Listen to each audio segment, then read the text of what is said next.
You go.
Okay, so I think I should be good now.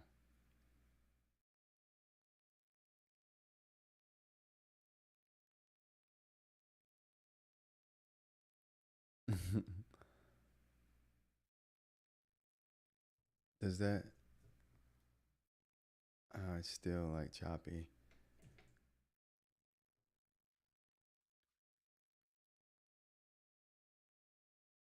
All right, so I think I'm on now, and I think I'm back. What happened is that I guess the encoding was too high, and I need to lower it. But um, it seems to be decent now. How's it looking, everyone? Is it sounding okay? Is it looking okay right now?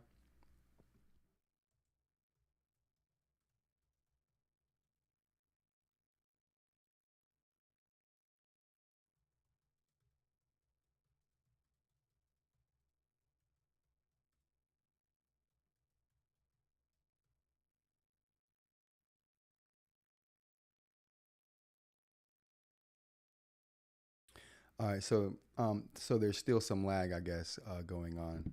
I lowered the encoding down a bit to see if that fixes it.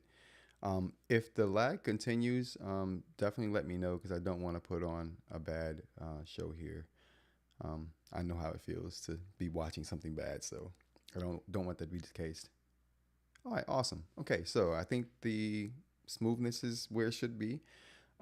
I appreciate that, Ed. Thank you, man. Thanks for coming through too. I appreciate that. Um, Basically, what this is going to be is it's just a test essentially, and to talk about a couple of things that I wanted to hit on, and maybe get some other perspectives on before I make the video that I'm going to make on the topic, which is the topic of um, the devices that were recently released from Onyx, the books Note Max, the books Palma, and the new Note Air 3C. And more specifically about the new Note Air 3C. Um, thanks, my brother. More specifically about the Note Air 3C, the screen that's being shown there, and how that affects the rest of the industry and what the rest of the industry is actually doing right now. So, I'm going to go ahead and touch on some of these topics right now, just to jump right into it. So, um, at any time, if anyone has any input into something I'm saying, because I'm still learning these things as I go, and there's a lot about this technology that I don't know just yet. So I'm gonna just put everything I know out there to you guys, and put it out there. And then, like I said, at any time anyone knows any more information, feel free to jump in and throw that in there. But initially, the Kaleido 3 technology, just to start on that, is basically I saw Kit's video this morning. I'm not sure if anyone else saw that this morning, but Kit put out a video and he was basically showing the Note Air 3C against the Note Air 4C. And basically, is what I thought it was going to be, a nominal upgrade at best, which is probably why they didn't talk about the stats and specs of the upgraded Kaleido 3 screen. I'm calling it an upgraded Kaleido 3 screen, but they're not treating it like it's an upgraded Kaleido 3 screen because you don't see any literature on it on the web at all. Um, Only what the companies who are coming out with these screens are saying that they're better.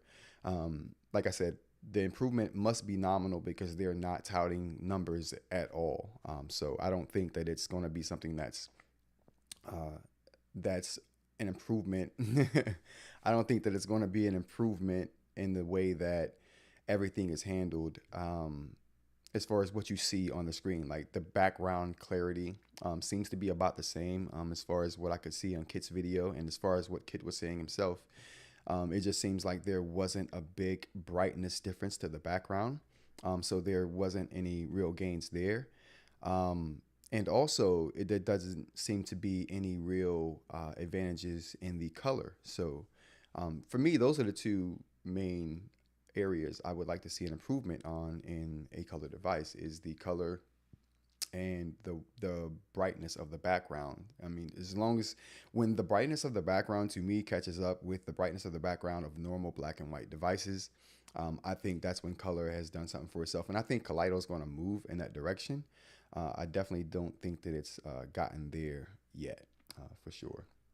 But another area that there's a definite improvement with the new Kaleido 3 screens is the refresh rate, which I think we see that um, in the new uh, Note Air 4C that Kit talked about.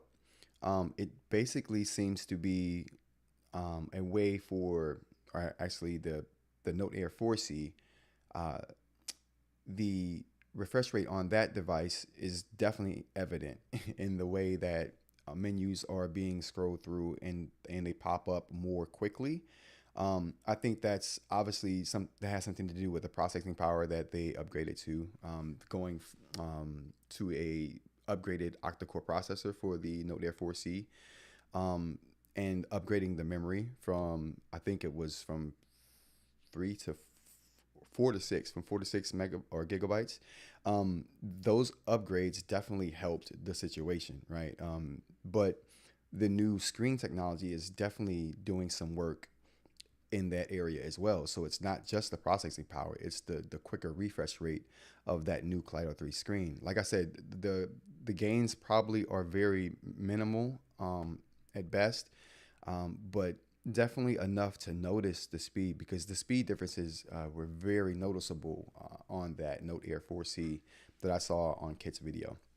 So just looking at that in and of itself was a huge um, that was a huge thing to me, like to see how much quicker that display is versus on the Note Air 4C versus the Note Air 3C. That was huge for me. Um, yeah, and if you haven't seen Kit's video, definitely check it out. It's I mean, it's something that can definitely it's something that can definitely sway your buying decision. He just did a really quick unboxing. He um, talked about the device. He compared it to the Note Air 4C, which is the ultimate comparison, right? So he did a lot of the things that needed to be done to help people make a decision. So I really appreciated his video, and I actually told him so there in the comments. But it was a really good video, and I'm glad he had the time to do it, because from what I understand, he was just about to start doing some traveling. So he kind of pumped that out really quickly, and kudos to him. Appreciate it, Kit, man. Thanks for the video. It's literally just what I needed to kind of make my mind up. Um, I don't think it's for me, but it's definitely, I can see it being worth it for someone who's like, I'm looking for an upgrade anyway, and I definitely want to go with that kind of device color that you can write on. Um, and people who don't want to who are looking in the market for a color device and just don't want the flickering that you get with the Remarkable Paper Pro, because that is the trade-off you make for going with that Remarkable Paper Pro, is the flickering. And so as long as people are okay with dealing with the flickering, I think that's a good device. But people who think that is not worth um, then the investment and have to deal with the flickering, that they're definitely going to be happy with that Note Air 4C for sure.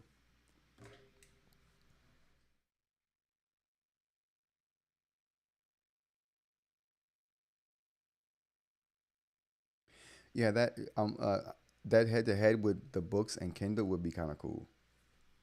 That would actually be pretty nice. I would like to see that. And I'm trying to get my hands on that Kindle device. I was going to try to get that the Note Air 4C, but I think I'm going to definitely try to get my hands on that Kindle Scribe. I didn't really want to deal with the first one, but the second one seems to be something that I definitely want to try.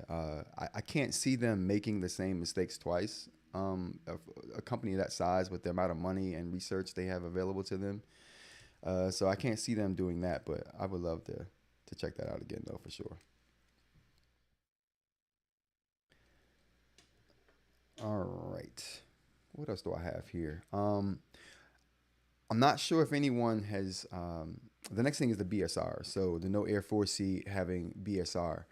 I've been told by someone that there's a BSR 2.0 going on in the Note Air 4C. So that would be an upgraded. I don't know what they would upgrade for the to make it BSR 2.0, other than how it handles the refreshing.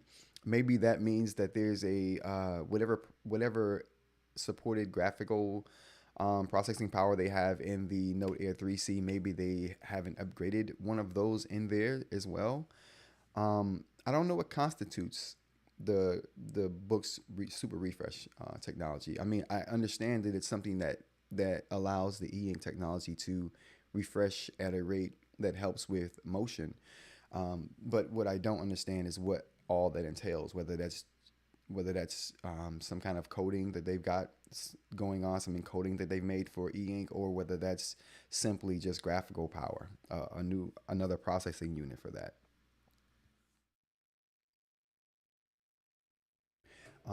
But BSR 2.0, I'm going to look more into that. But I've been told that there's BSR 2.0 in the Note Air 4C. So that should be interesting. I think that'll be pretty cool.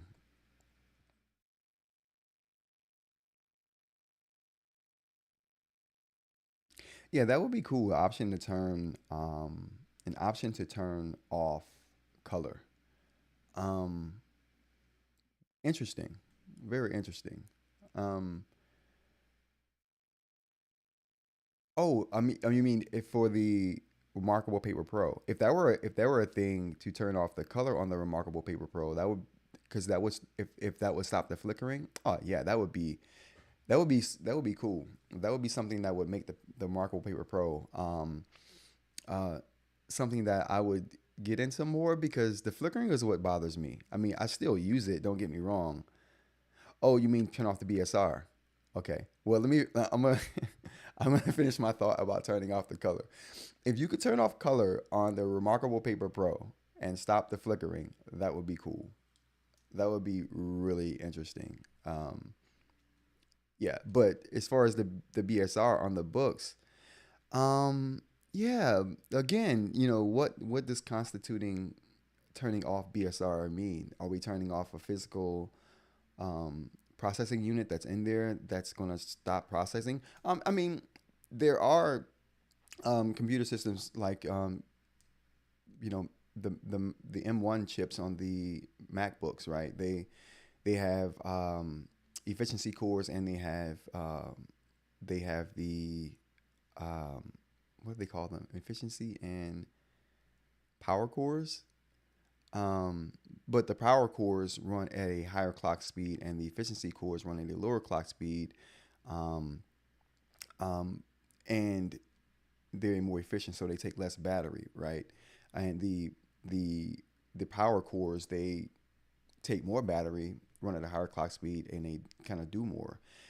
But when you don't need more power, you can run those efficiency. The system runs on efficiency cores and saves a lot of battery power. That would be kind of cool.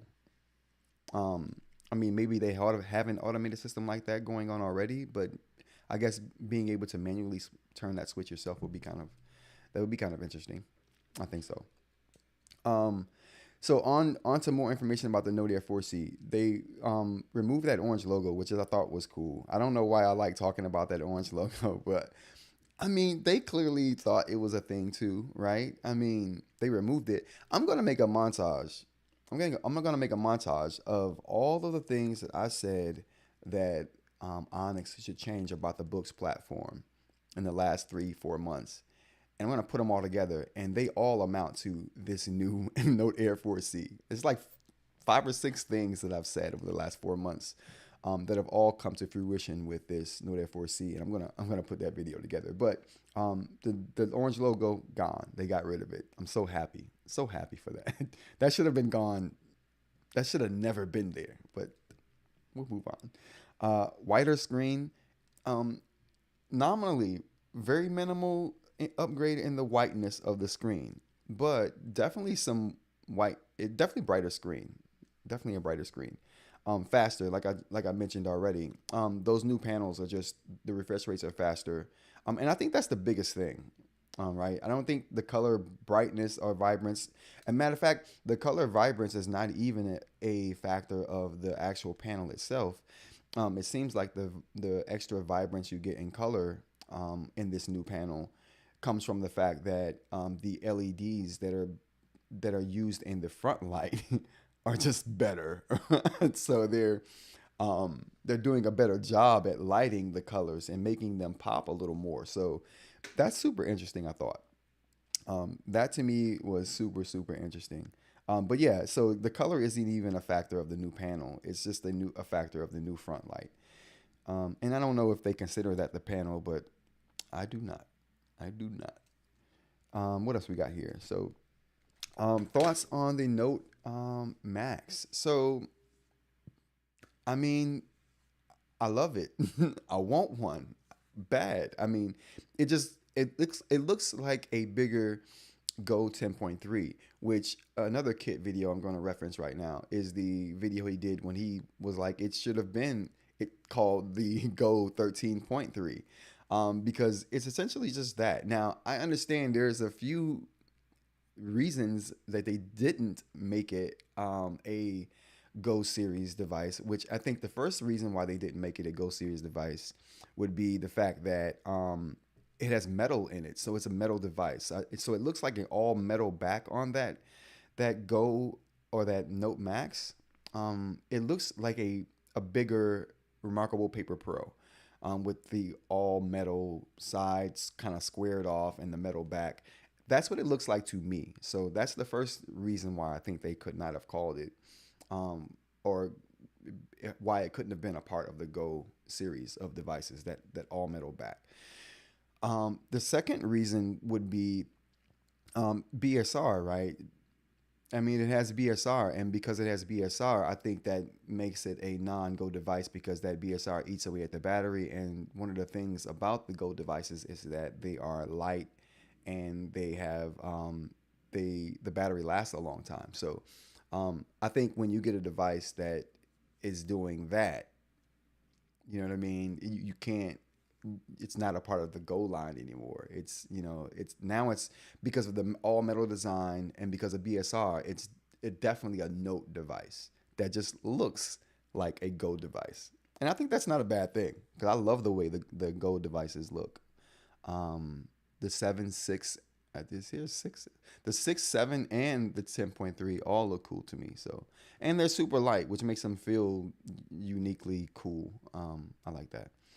What do we got? I am most excited about the Note Max. If I was going books, I think Supernote needs to take notice for the A4X2 Supernote software and that form factor. Yeah. And speaking about that, Ed, um, I'm not sure if you saw the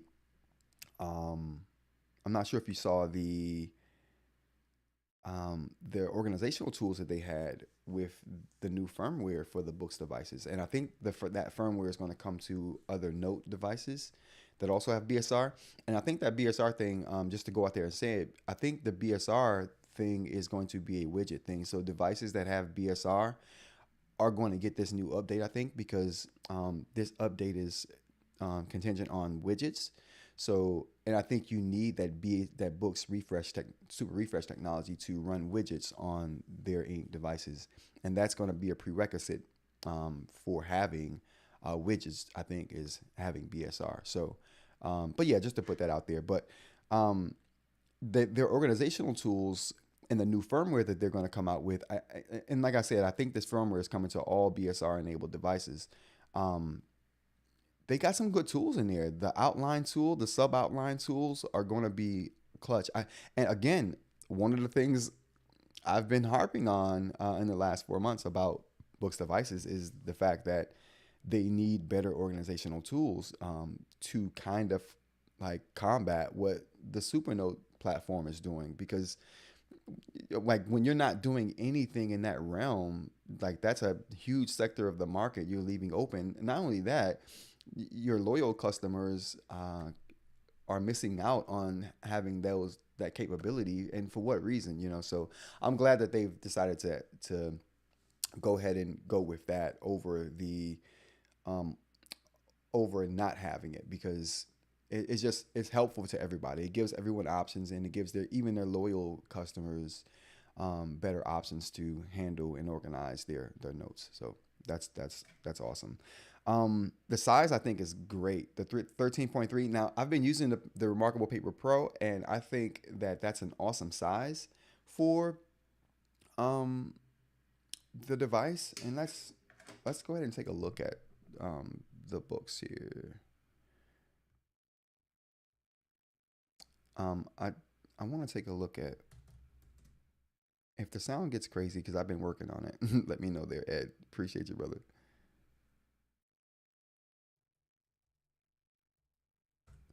So, just to take a look at the Books Note Max here, and they haven't expanded the site yet at all. So it's just the device here. Um, but yeah, just that size of the device seems to me to be the way to do it.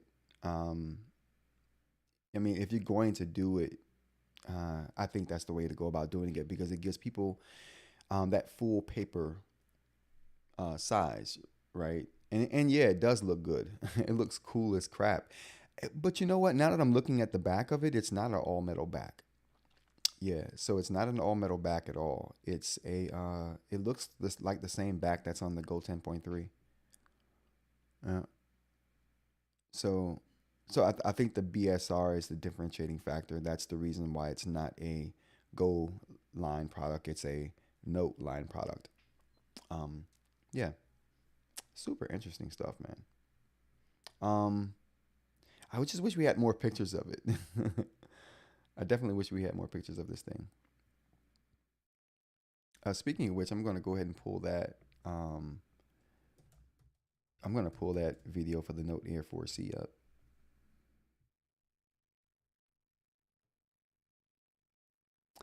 Because when you look at the Note Air 4C next to the Note Air 3C, in the video they have, I don't see it here. In the video they have, in the video they have it showing. Can I make this bigger?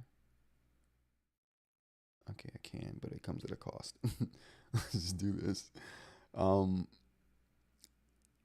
I don't know where in the video they're showing these things side by side, but they do show them side by side and for a moment, and you can kind of see. Let me scrub through.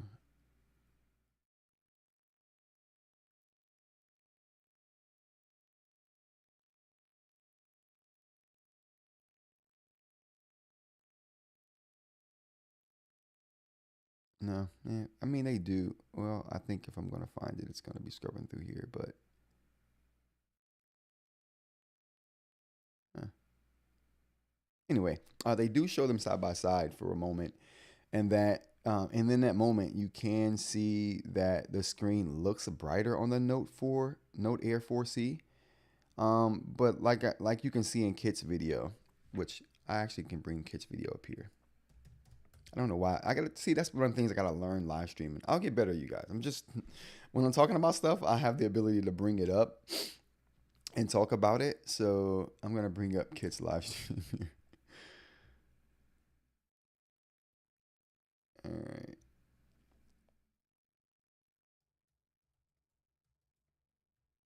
Okay. All right. So,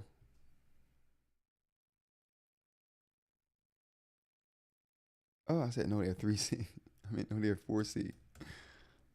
Oh, I'm terrible at my job.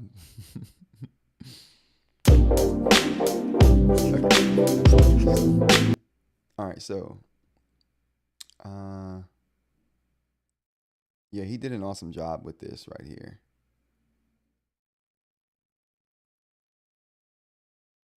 I think BSR is definitely worth the power drain.